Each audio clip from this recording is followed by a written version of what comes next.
जुनून आपसे वो करवाता है जो आप नहीं कर सकते। ये कहानी एक ऐसी लड़की की है जो एक वॉलीबॉल चैंपियन थी, अरुणिमा।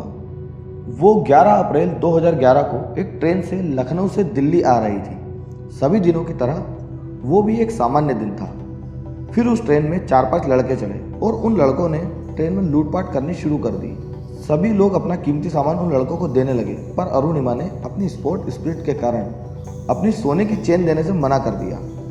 क्योंकि वे लड़के 4-5 थे तो उन्होंने अरुणिमा को उठाकर बाहर फेंक दिया और उसी समय दूसरे ट्रैक से आ रही एक ट्रेन से अरुणिमा टकरा गई और अरुणिमा लगभग अचेत होकर दोनों ट्रेनों के बीच में गिर गई। कहते हैं जब मुसीबत आती है तो चारों तरफ से आती है।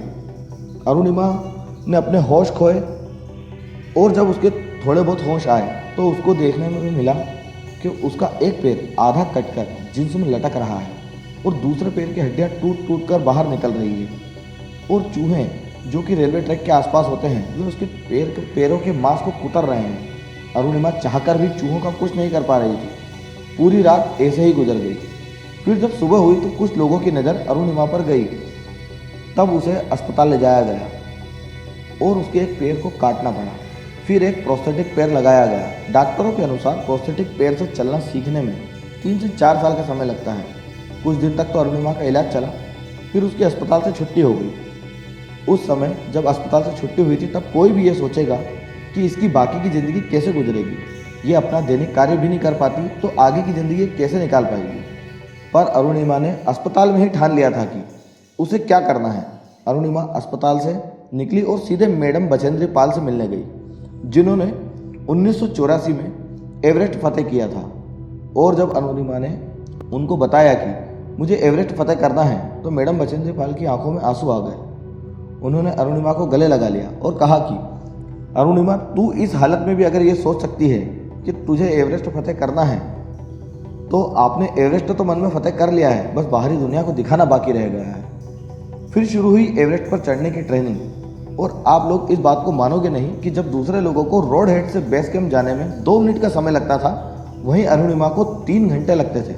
पर अरुणिमा ने अपने अंदर को जुनून को मरने नहीं दिया और सारी बाधाओं को पार करते गई और अपनी ट्रेनिंग को पूरा किया। जब 8 महीने बाद सभी लोग एक साथ बेस कैंप से निकलते हैं तो अरुणिमा सबसे पहले टॉप पर पहुंच जाती है। 11 अप्रैल 2011 को अरुणिमा के साथ दुखद हादसा होता है और एम्स के डॉक्टरों का कहना है कि एक प्रोस्थेटिक पैर से चलने में 3 से 4 साल का समय लगता है।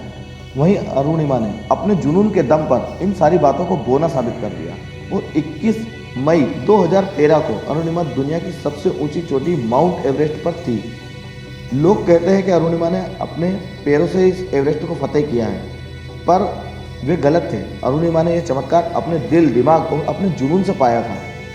अरुणिमा बताती है कि जब वे एवरेस्ट पर चढ़ रही थी तब उनकी ऑक्सीजन का लेवल कम हो रहा था और रात के समय क्योंकि पहाड़ पर चढ़ना आसान होता है, तब वे पहाड़ पर चढ़ रही थी और उनकी हेड की लाइट जहाँ पर भी पड़ रही थी सभी तरफ लाशें ही लाशें थी। ये लाशें उन लोगों की थी जो अरुणिमा से बेहतर थे, उनके हाथ पैर पूरे सही थे, पर वे किसी कारण से मारे गए थे और उनकी लाशें वहाँ पर पड़ी हुई थी। अरुणिमा को डर तो लग रहा था, पर उसका जुनून इतना था कि बस एक कदम और, बस एक कदम और वो ऐसे अपना एक एक कदम बढ़ाते हुए एवरेस्ट को फतेह कर गई।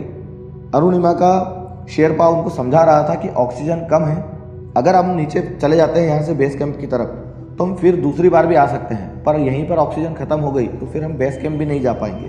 पर अरुणिमा ने तो दिल में कुछ और ही ठान रखा था। उसका जुनून तो उससे कुछ और ही कहलवा रहा था। वो ये सुनहरे मौके को खोना नहीं चाहती थी। बस उसकी तो एक जिद थी कि उसे एवरेस्ट फतेह करना है और सुबह सुबह उसने एवरेस्ट फतेह भी कर लिया। अपने आप को इतिहास में चिन्हित कर लिया अरुणिमा ने कि इतनी ऊंची चोटी पर वो एक पैर से भी चढ़ सकती है। पैर जिनके बारे में लोग कहते हैं कि चल भी नहीं पाएगी। एम्स के डॉक्टरों का कहना था कि चलने में 4 साल का समय लगेगा, पर अरुणिमा ने अपने जुनून से सभी को गलत साबित कर दिया।